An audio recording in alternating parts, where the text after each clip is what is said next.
J'ai péché tant de fois, tu m'as pardonné.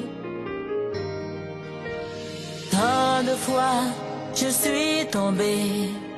Tant de fois, tu m'as relevé. Le mal m'envahissait, je ne me reconnaissais plus. Oh, je me mentais à moi-même, me pensant plus forte que le péché.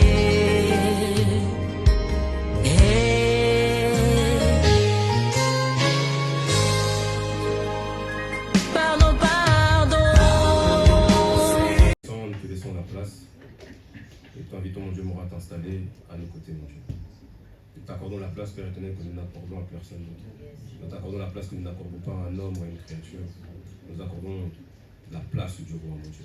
Nous t'accordons la place du maître de l'univers, du créateur de toutes choses. Alors installe-toi et viens nous faire du bien. Honore-nous par ta présence, Père éternel. En cet instant, Père éternel, nous voulons avoir les oreilles ouvertes, Seigneur. C'est toi qui dis que celui qui a des oreilles pour entendre, qu'il entende.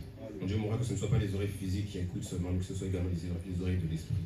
Ta parole est esprit et vie, Père éternel. Je prie pour que ta parole puisse trouver sa place dans nos esprits, que nous puissions la garder, nous puissions la conserver, que nous puissions la mettre en pratique chaque jour de nos vies.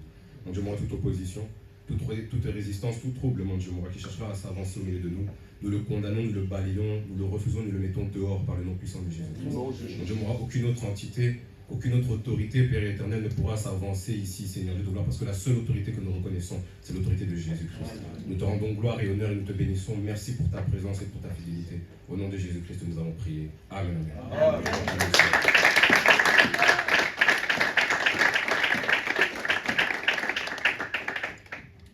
Alléluia. Amen. Que Dieu vous bénisse. J'espère que tout le monde va bien.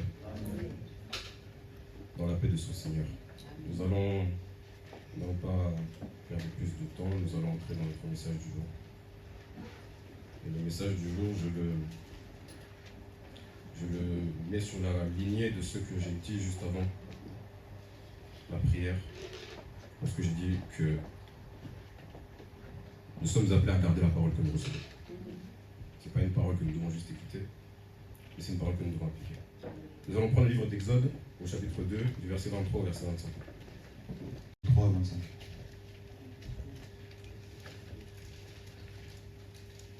Exode chapitre 2, verset 23 à 25. Jusque l'assemblée y est. Amen, amen. Je lis au nom de Jésus. La Bible déclare: longtemps après, le roi d'Égypte mourut, et les enfants d'Israël gémissaient encore sous la servitude et poussaient des cris. Ces cris que leur arrachait la servitude montèrent jusqu'à Dieu. Dieu entendit leurs gémissements et se souvint de son alliance avec Abraham, Isaac et Jacob. Dieu regarda les enfants d'Israël et il en eut compassion. Amen. Amen. Si quelqu'un est prêt à se lever, qu'il se lève, qu'il acclame la parole de son Dieu. Et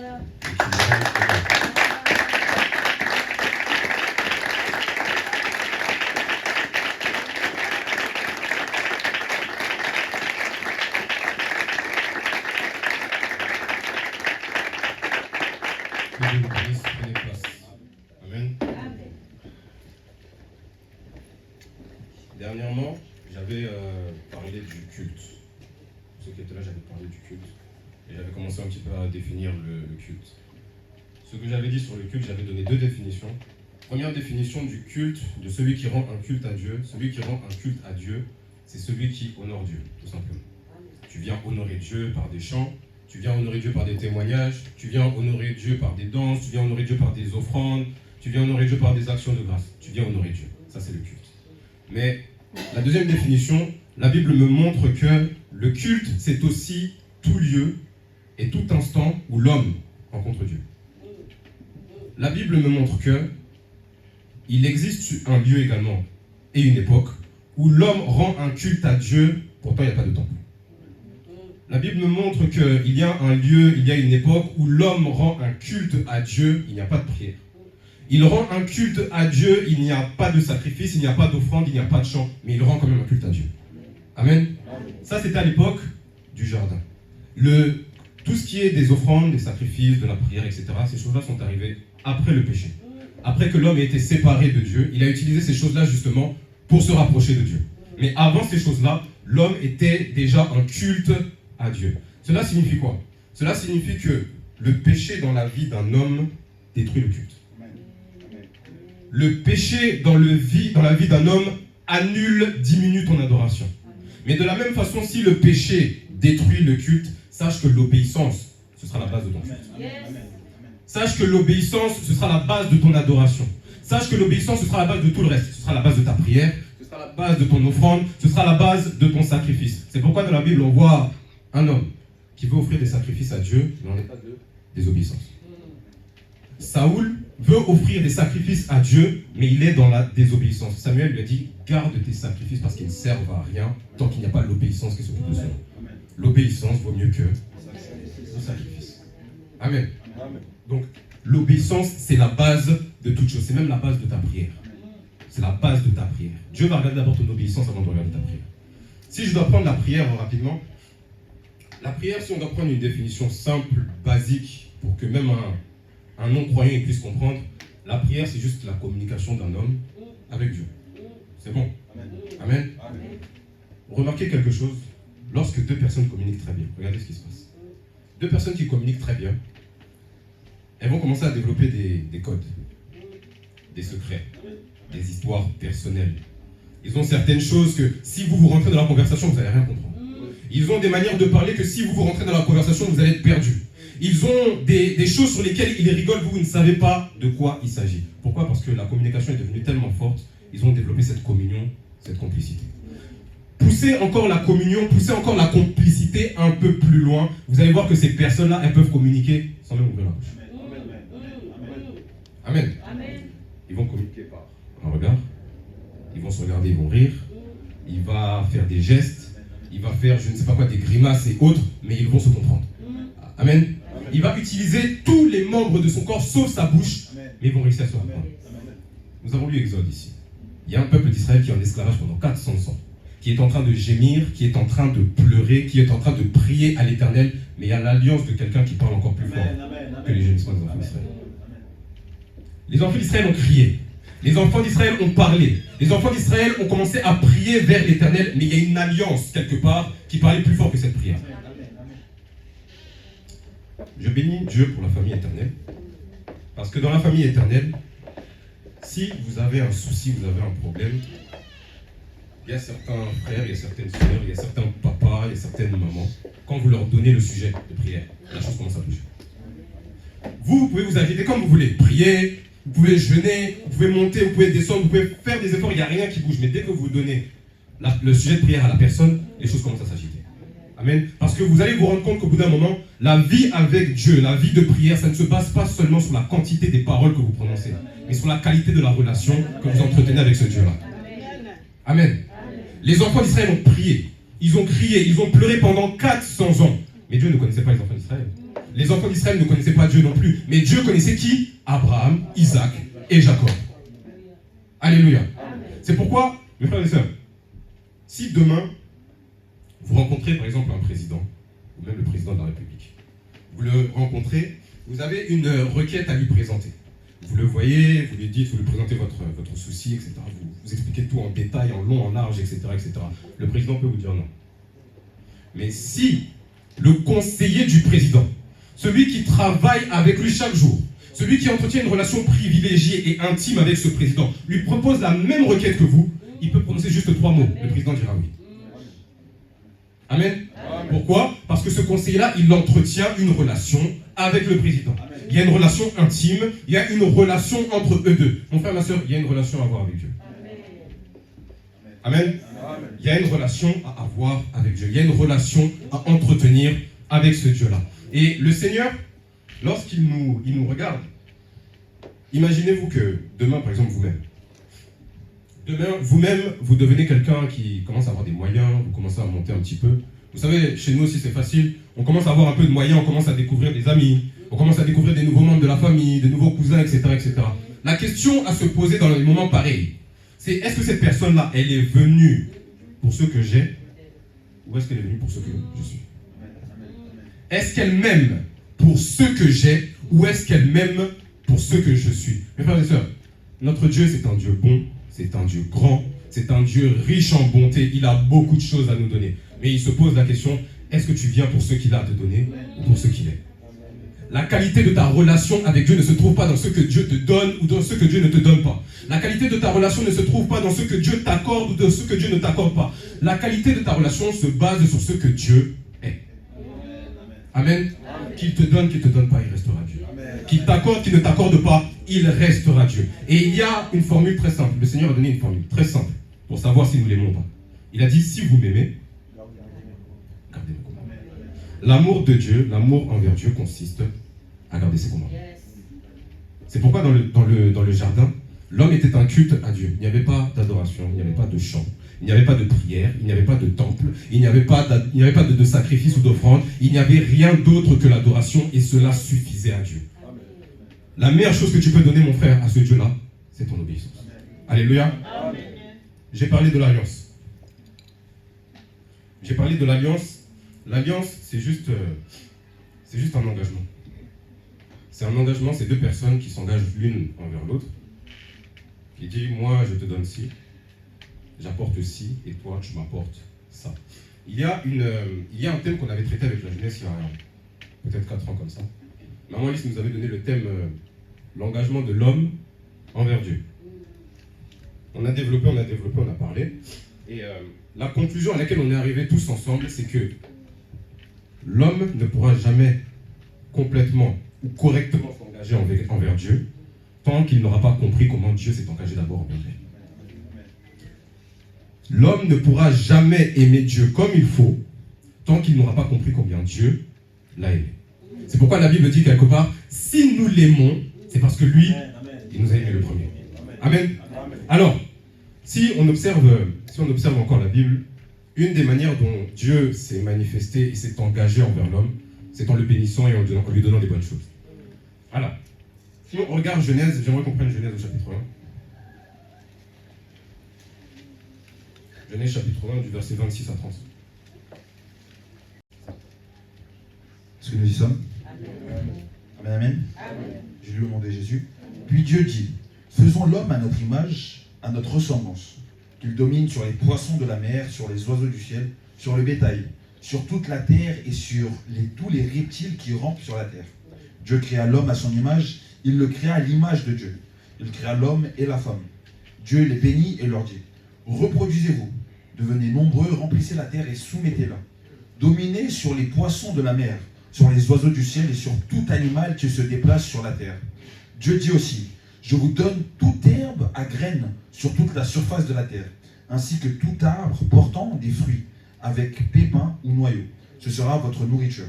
À tout animal de la terre, à tout oiseau du ciel, et à tout ce qui se déplace sur la terre, à ce qui est animé de vie, je donne toute herbe verte pour nourriture. Et cela se passa ainsi. Amen. Amen. Alléluia. Je disais, l'une des manières dont Dieu montre son engagement, son amour, son attachement envers l'homme, c'est en le bénissant. Ici, Dieu dit que faisons l'homme à notre image, selon notre ressemblance, et Dieu commence à le bénir. Il commence à dire, tu vas dominer, tu vas te multiplier sur la terre, tu vas dominer sur la terre, tu vas dominer sur les animaux, sur les reptiles et autres. Dieu bénit l'homme. Mais remarquez que Dieu bénit l'homme, l'homme n'est pas encore sur la terre. Dieu accorde la bénédiction à un être humain qui n'a pas encore vu cette terre. La terre que cet homme était censé dominer, il n'avait pas encore posé les pieds dessus. La terre que cet homme, sur laquelle il devait dominer, l'homme ne l'avait pas encore vue, mais la terre lui appartenait. Mon frère, ma soeur, avant même que tu viennes sur cette terre, il y avait déjà des bonnes choses qui t'attendaient. Avant même que tu ne viennes sur cette terre, il y avait déjà des solutions qui étaient préparées. Il y avait déjà des portes qui étaient ouvertes. Il y avait déjà des opportunités qui étaient préparées pour toi avant même que tu naisses. Car je connais les projets que j'ai formés pour vous, des projets de paix et non de malheur pour vous donner un avenir et de l'espérance. L'Éternel avait déjà des projets pour toi. Amen. Dieu a béni l'homme avant que l'homme ne pose ses pieds sur la terre. Il n'avait pas vu cette terre. Il n'avait pas posé les pieds dessus, mais la terre était déjà à lui. Ça ressemble à l'histoire aussi d'Abraham. Dieu dit à Abraham, Abraham, tu vas quitter ton pays, tu vas quitter ta patrie. Tu vas aller dans le pays que je te montrerai. Ce pays, je te le donne à toi, ainsi qu'à ta descendance.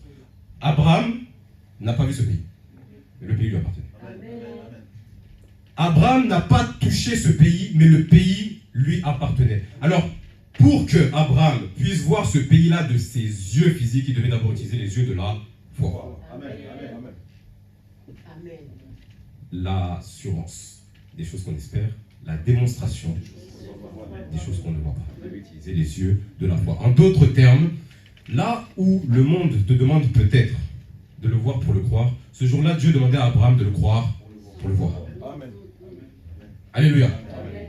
Mon frère, ma soeur, Dieu, il s'est engagé envers toi déjà il y a longtemps.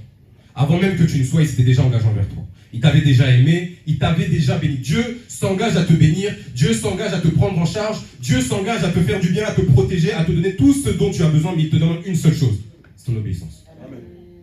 Amen. C'est pourquoi, lorsqu'on rentre dans Matthieu 6, le Seigneur nous dit, ne vous inquiétez pas de ce que vous allez manger. Ne vous inquiétez pas de ce que vous allez porter. Le Seigneur est votre Père, il sait que vous en avez besoin. Ne vous inquiétez même pas pour le lendemain, parce que le lendemain prendra soin de lui-même. Mais vous, recherchez le royaume de Dieu et sa justice. Toutes ces choses dont vous avez besoin, vous en donnez par-dessus. Alléluia. Tout ce dont tu as besoin, tu le trouveras si simplement tu restes dans l'obéissance à ton Dieu. Alléluia. Avançons. Hébreux 5.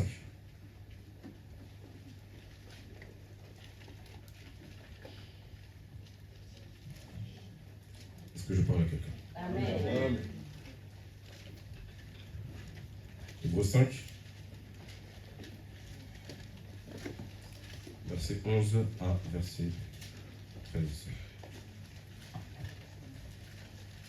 C'est ce que nous disons. Amen. Je lis au nom de Jésus. La Bible déclare, nous avons beaucoup à dire là-dessus et des choses difficiles à expliquer parce que vous êtes devenus lents à comprendre.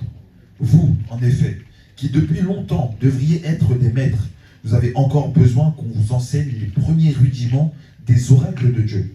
Vous en êtes venus à avoir besoin de lait et non d'une nourriture solide. Or, quiconque est au lait n'a pas l'expérience de la parole de justice, car il est un enfant. Amen. Amen. Alléluia. Amen. Alors, j'ai dit tout à l'heure, il y a une relation à avoir avec Dieu. Il y a une relation à entretenir avec ce Dieu. Dieu s'engage à te bénir. Dieu s'engage à te prendre en charge, à prendre en charge tes problèmes et toute ta situation. Mais en retour, il te demande juste l'obéissance. Amen. Alors, cette relation que nous entretenons avec Dieu, c'est laquelle? La Bible dit dans Jean 1,16, à tous ceux qui l'ont reçu, à tous ceux qui ont cru en son nom, il leur a donné le pouvoir de devenir enfants de Dieu.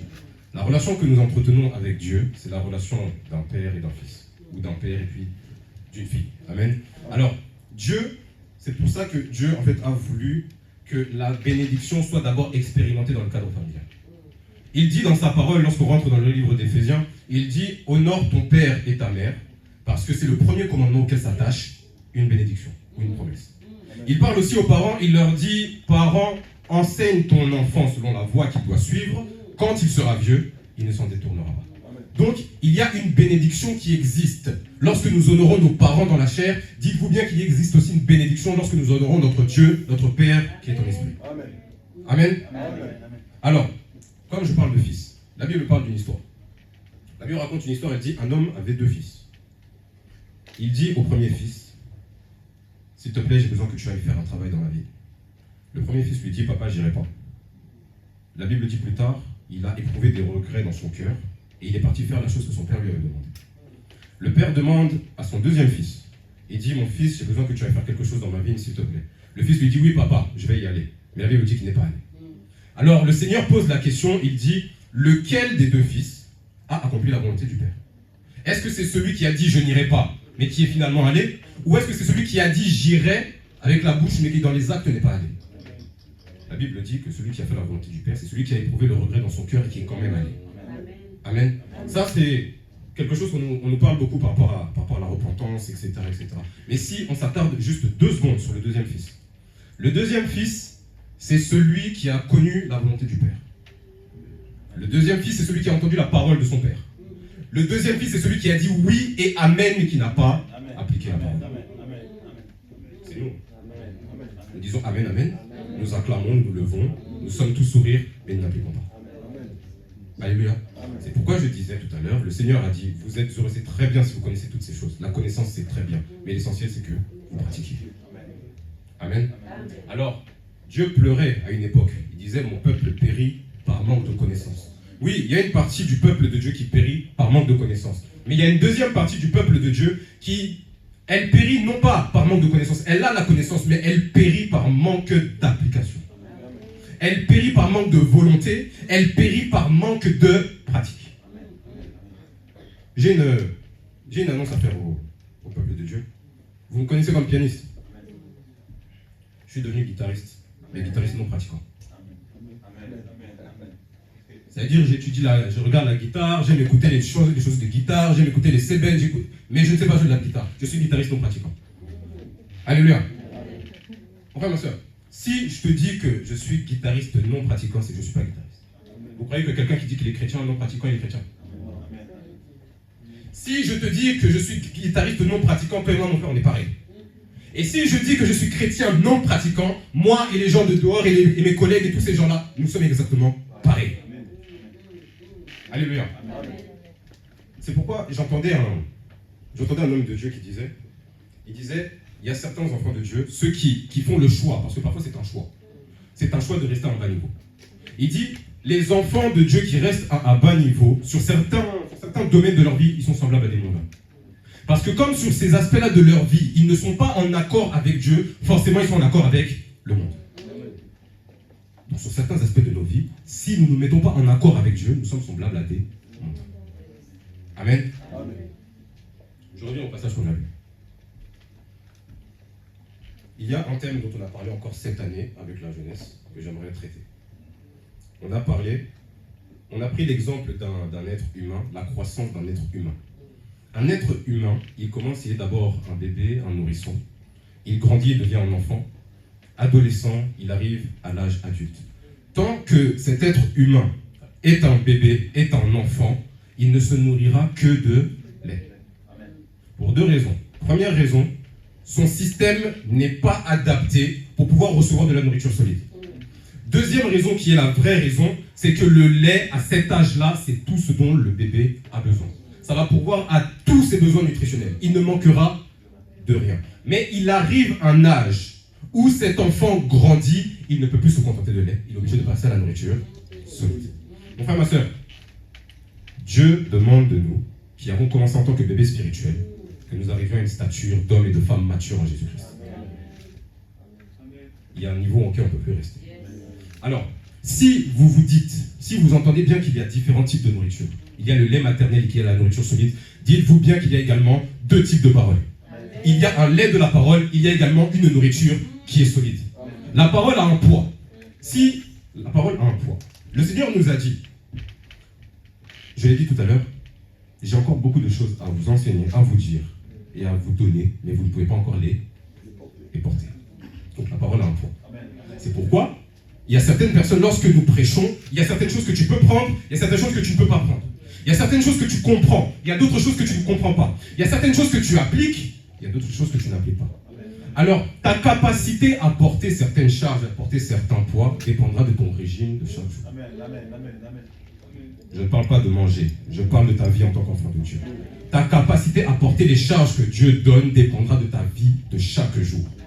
Si tu manges beaucoup, tu porteras également beaucoup. Mais si tu manges peu, tu porteras peu. Le Seigneur dit, lorsque nous lisons le livre d'Hébreux, le livre d'Hébreux, c'est un livre que je lisais récemment. Et ce passage-là, c'est un passage où on explique des belles révélations. C'est un livre qui est très riche. C'est un livre où il y a beaucoup de choses à l'intérieur.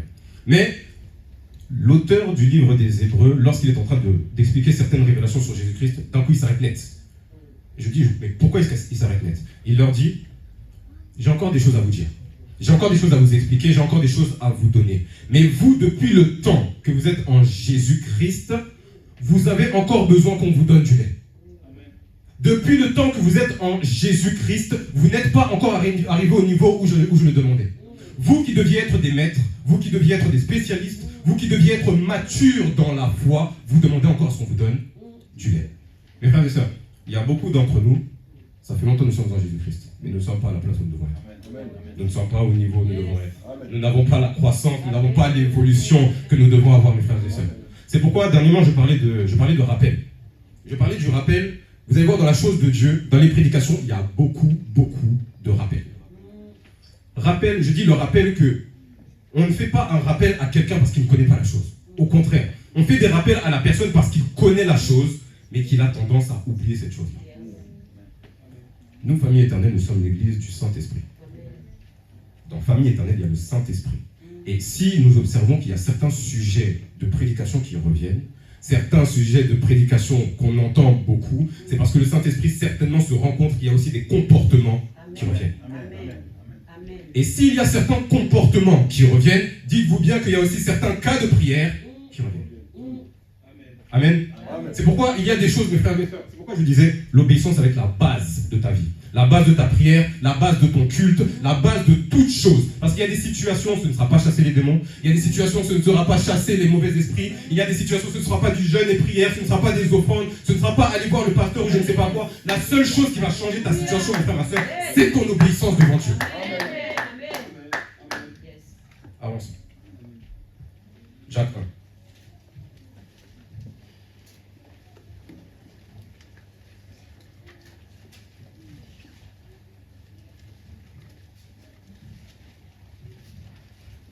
Je demande encore si je parle à quelqu'un. Jacques 1,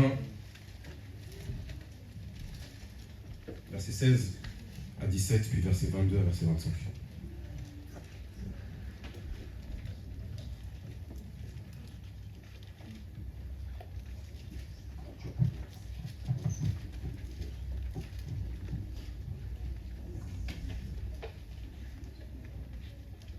Jacques 1, verset 16 à 17, premièrement.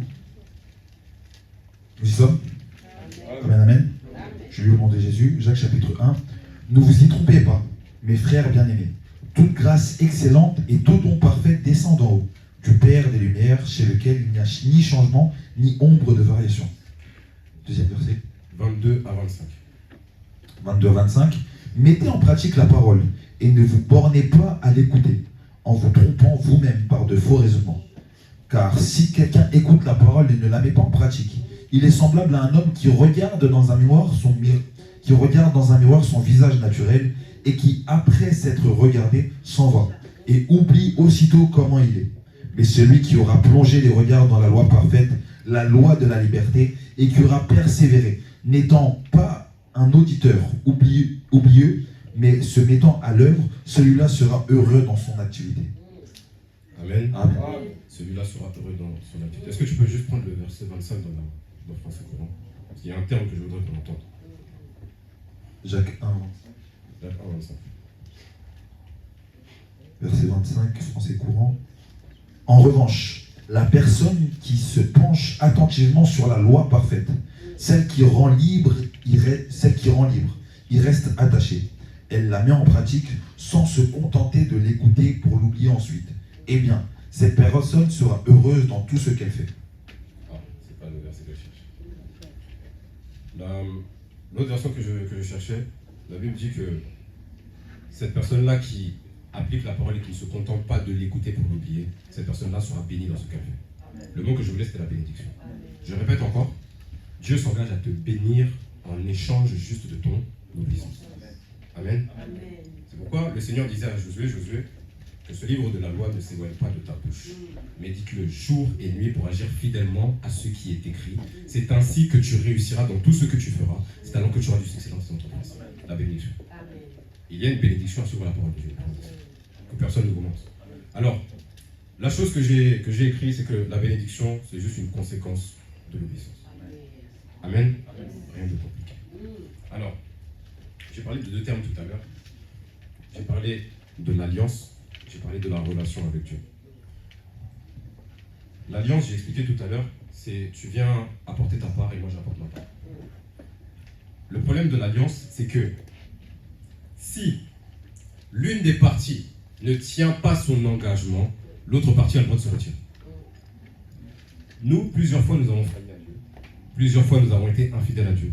Mais ce que j'aime chez ce Dieu-là, c'est qu'il nous dit, même si nous sommes infidèles, Ce Dieu-là demeure fidèle. Nous sommes encore plus que dans une alliance, nous sommes dans une relation avec Dieu. Alors, il y a un exemple que Papa Peter donnait beaucoup, il y a une période. Il présente en fait le Seigneur sur sa manière de traiter et de se comporter avec les disciples. Il commence d'abord, il appelle les disciples ses serviteurs. C'est la première chose par laquelle il commence à les appeler. Il dit qu'ils sont ses serviteurs. Plus tard, alors qu'il a développé une certaine intimité, une certaine complicité avec eux, il ne les appelle plus serviteurs, il les appelle amis. Il a dit, je ne vous appelle plus amis, je ne vous appelle plus serviteurs, pardon, je vous appelle amis, parce que le serviteur ne sait pas ce que fait son maître. En d'autres termes, il s'était ouvert à eux, ils sont devenus pour lui des amis. Lorsque le Seigneur est mort et ressuscité, il a parlé à Marie, il a dit, va dire à mes frères. Nous sommes passés de serviteurs à amis, à frères. Je vous ai donné Jean 1,16 tout à l'heure. J'ai dit à tous ceux qui l'ont reçu, qui ont cru en son nom, il leur donne le pouvoir de devenir enfants de Dieu. Nous sommes passés au titre maintenant de fils et de filles. Il reste encore un niveau. Il reste encore un niveau. Nous ne sommes plus des fils, mais en tant que corps du Christ, nous devenons maintenant épouses du Seigneur. Vous voyez la proximité. Vous voyez la relation. Vous voyez maintenant ce que nous avons avec notre Dieu. Et, mon frère, ma soeur, l'épouse qui plaît à son Seigneur, l'épouse qui plaît à son époux, pardon, l'époux lui donnera tout ce qu'elle demandera. On a vu ici, je vais reprendre un verset, d'ailleurs. Verset 23. La Bible dit, car si quelqu'un écoute la parole et ne la met pas en pratique, il est semblable à un homme naturel qui regarde dans un miroir son visage naturel et qui, après s'être regardé, s'en va et oublie aussitôt comment il est. Amen. J'ai dit l'épouse. L'épouse, normalement, elle fait son nécessaire, quel que soit le temps qui passe, quelles que soient les choses qui se produisent dans son couple, dans sa vie, elle fait son nécessaire, son maximum pour continuer de plaire à son mari. Amen. Amen. Merci.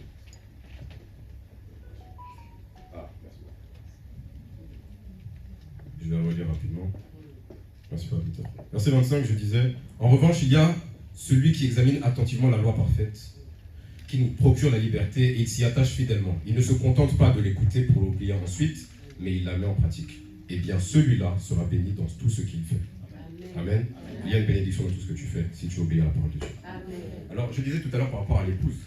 L'épouse, quel que soit le temps qui passe, quelles que soient les choses qui se produisent dans sa vie ou dans son couple, elle fera toujours son nécessaire pour plaire à son mari. C'est pourquoi la Bible dit ici qu'il y a un visage naturel dont on doit s'occuper. Il dit, celui qui plonge ses regards dans la parole de Dieu, il est semblable à quelqu'un qui plonge son regard dans un miroir.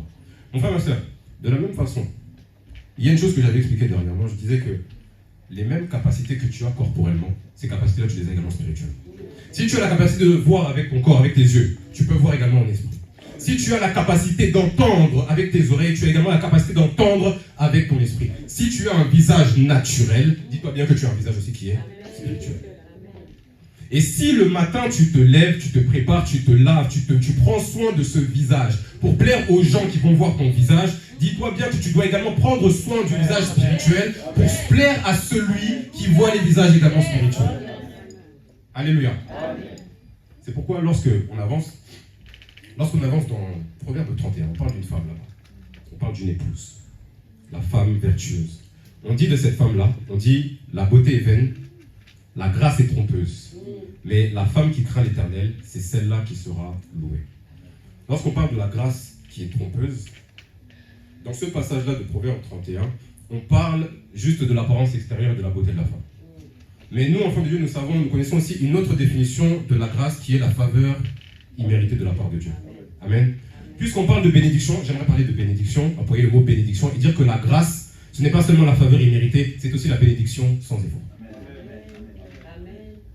La bénédiction sans effort est trompeuse. Pourquoi?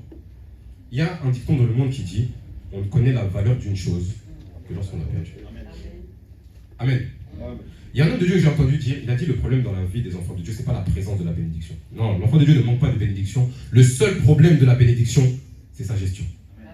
Qu'est-ce que tu fais lorsque Dieu te bénit? Qu'est-ce que tu fais lorsque Dieu t'accorde la chose que tu as demandée? Qu'est-ce que tu fais lorsque Dieu t'accorde une chose que tu n'as même pas demandée? Le danger, la grâce est trompeuse. La bénédiction imméritée est trompeuse parce que le danger, lorsque tu ne fournis pas d'effort pour avoir une bénédiction, c'est que tu t'attaches plus à la bénédiction qu'à celui qui te la donne. Amen. Amen. Il y a un danger. Il y a de cela, Dieu les a bénis, ils ne sont plus avec nous aujourd'hui. Il y a de cela, Dieu leur a donné ce qu'ils avaient besoin ou une chose qu'ils avaient demandé. Ils ne sont plus avec Dieu aujourd'hui. Mon frère, ma soeur, il y a certaines bénédictions qui se méritent. Il y a certaines bénédictions qui te demandent des efforts. Il y a certaines bénédictions qui demandent à ce que tu souffres un petit peu pour que tu puisses prouver ton attachement et ta fidélité envers ce Dieu-là. Dieu veut s'assurer aussi que si je te bénis, tu ne me quitteras pas. La Bible parle de Jacob. Regardez l'histoire de Jacob. Jacob, il se retrouve un jour en train de se battre la nuit avec un homme. Il se bat avec un homme. La Bible dit que cet homme-là lui déboîte la hanche. Cet homme-là lui déboîte la hanche. Et après lui avoir déboîté la hanche, il continue quand même de se battre avec cet homme. Le matin arrive, cet homme lui dit « Laisse-moi partir ». Le soleil se lève. Jacob lui dit « Je ne te lâcherai pas tant que tu ne m'auras pas béni ». La Bible dit « Ton nom ne sera plus Jacob, ton nom sera désormais Israël ». En changeant son nom, Dieu a changé également sa vie. Amen. Mais remarquez bien que cette bénédiction, elle a eu un prix. Non. Vous savez que si on vous déboîte la hanche, vous ne pourrez plus marcher. Si on déboîte la hanche à quelqu'un, il ne pourra plus marcher. C'est pourquoi, chaque jour de sa vie, Jacob désormais devait marcher avec un bâton. Il y a des bénédictions dans ta vie, mon frère, ma soeur. Tu dois souffrir pour les avoir. Parce que ça va t'apprendre à t'appuyer sur l'Éternel chaque jour. C'est pourquoi la Bible dit « Maudit l'homme qui se confie en l'homme et qui fait de la chair son appui. » Mais heureux celui qui met sa confiance en l'Éternel. Mon frère, ma soeur, la bénédiction, c'est un effort que Dieu te demande pour l'obtenir. Pour que tu puisses rester attaché à ce Dieu-là. C'est pourquoi il y a une chose que j'ai entendu dire une fois. Il y a un homme que j'ai entendu dire, il a dit « Celui qui s'en va chercher la chose dont il a besoin en dehors de la présence de Dieu, il devra rester en dehors de la présence de Dieu pour la garder. La chose que tu as obtenue en dehors de la présence de Dieu, tu seras obligé de rester en dehors de la présence de Dieu pour la garder. Mais celui qui obtient sa bénédiction dans la présence de Dieu, il restera dans la présence de Dieu parce que c'est là qu'il a obtenu la chose qu'il cherchait et qu'il réclamait. Amen. Alors mon frère, Dieu te prend en charge. Dieu s'occupe de toi. Dieu est là pour toi. Et il te demandera juste une seule chose. Ton obéissance. J'aimerais raconter un témoignage avant de clôturer. L'époque du bac, j'avais le bac de français. Et sur le bac de français, on avait une épreuve à faire. C'était qu'on devait faire des commentaires de texte sur des livres.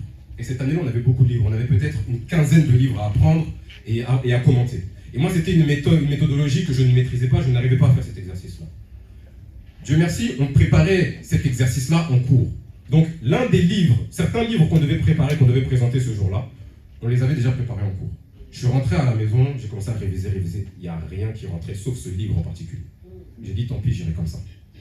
Je suis allé le lendemain, me suis présenté devant l'examinatrice. L'examinatrice a dit, là, vous allez tirer au sort.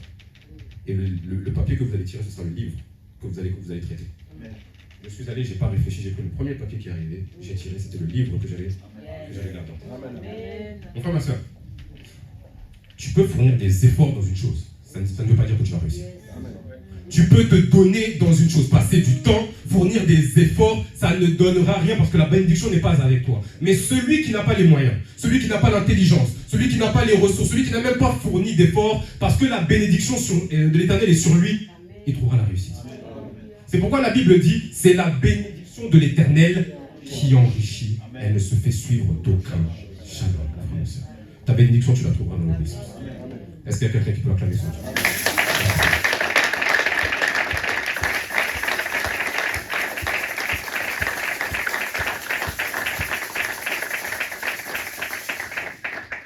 Nous allons prier.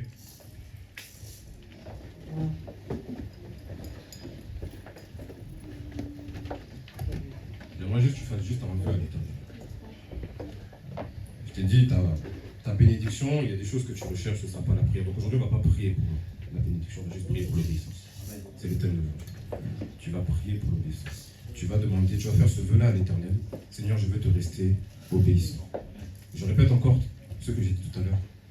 La qualité d'une relation avec Dieu, ce n'est pas dans ce que Dieu te donne ou ce que Dieu ne te donne pas.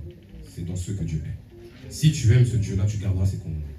Si tu aimes ce Dieu-là, tu garderas sa parole et tu l'appliqueras chaque jour de ta vie. Nous allons juste prier pour l'obéissance. Prions au nom de Jésus.